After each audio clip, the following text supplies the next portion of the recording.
does New Year's Eve like Australia, and unlike the other mob, Sky News knows it's a little bigger than just Sydney Harbour. So we're going to go... The other mob? The other mob being the ABC, I suppose. I watched ABC today, and it was all about heaps of places, not just Sydney Harbour, so sorry, but you're full of crap. And I wonder what it means.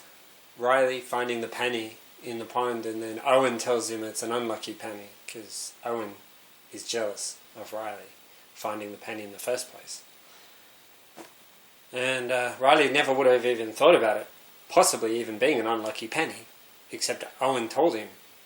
He asked the question, what if it is an unlucky penny? Sky News Weather online at skyweather.com.au. This is a severe weather alert.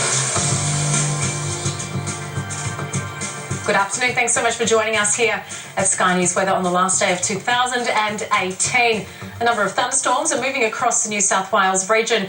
Let's take a look and see what's been happening on the radar imagery. There they are, pushing towards the east. Now, the main threat of these particular thunderstorms is damaging winds with gusts in excess of 90 kilometres per hour. We've also seen the thunderstorms across the east start to ramp up over the last hour or so. You can see even as far as west of Port Macquarie there are thunderstorms. We do have a thunderstorm warning area in yellow. It includes Dubbo, Parks, Wagga, Albury, Hay, Cobar, Broken Hill, and also you can see this stretch of eastern regions right across the eastern parts of New South Wales. Now, the main threat of these thunderstorms is damaging winds with gusts in excess of 90 kilometres per hour. And we expect these thunderstorms to continue over the next several hours. And you can see the regions across the southeastern regions, central parts of the state, as well as across the east. But they will contract towards northern and central regions of the state later on this afternoon and this evening. All right, let's take a look at what else is happening around the country. You can see that's the cloud coverage there associated with those thunderstorms.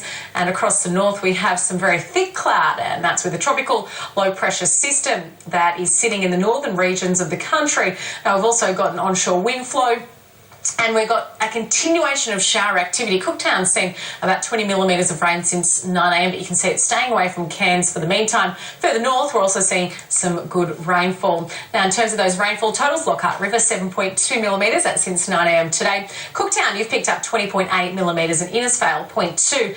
Now, Cairns, you have also had your fair share of rain for December. You've had your wettest December on record. So even though you haven't had any rainfall today, you certainly have had a lot of rain, and it's resulted in some flooding around the region as well. All right, this tropical low pressure system is pushing towards the northern regions of the state. We'll continue to see overnight and into tomorrow heavy rainfall across the tropical eastern tropical regions of Queensland, as well as further north, and we could also see some damaging wind gusts right at the top end, and I'll get to more details about that after I talk about this particular severe weather warning. Now, this particular warning extends from the northeast tropical coast. It's between Cape Tribulation and Cape Melville. That's for today. So between Cape Tribulation and Cape Melville, that's where we can expect heavy rainfall today. And this is the warning area, but it continues into tomorrow, where we'll see a continuation of that area extending further north and further south into tomorrow with heavy rainfall expected. Further north, right at the top of Queensland, we also have another severe weather warning, damaging winds, heavy rainfall, as well as abnormally high tides. It's a very small region, but right up the top of the country and of the state, and it's as a result of a tropical low pressure system forecast to become a cyclone in the early hours of tomorrow morning. Now, it is pushing towards the towards the west coast of the tropical regions of Queensland, and it is forecast to become a tropical cyclone category 1 in the early hours of tomorrow morning.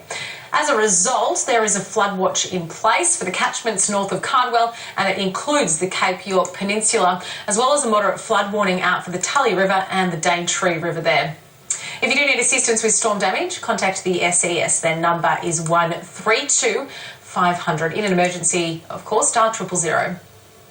And it's hot for the interior of the country with the heat wave continuing. No surprise to many people, particularly in those areas. Broken Hill currently sitting at 37 degrees. Alice Springs, you haven't had any relief, 43.4 degrees. For southern regions, though, the heat has subsided for now, but it will start ramping up as we head towards the, later on in the week. Alice Springs looking fantastic there. Broken Hill, you've also seen some extremely hot temperatures. Up to day 8 of the heat wave today, maximums above 40 degrees for the inland regions of the country with severe intensity of this heat wave. It's also been a very long-winded heat wave. It's continuing across the interior, and as we head towards about Thursday, we're going to start to see that heat pushing down towards more southern regions. But for the moment, this afternoon, at about 5 p.m, we'll still be seeing temperatures in excess of 40 degrees for the northwestern regions of New South Wales, the interior of Queensland and the interior of Australia.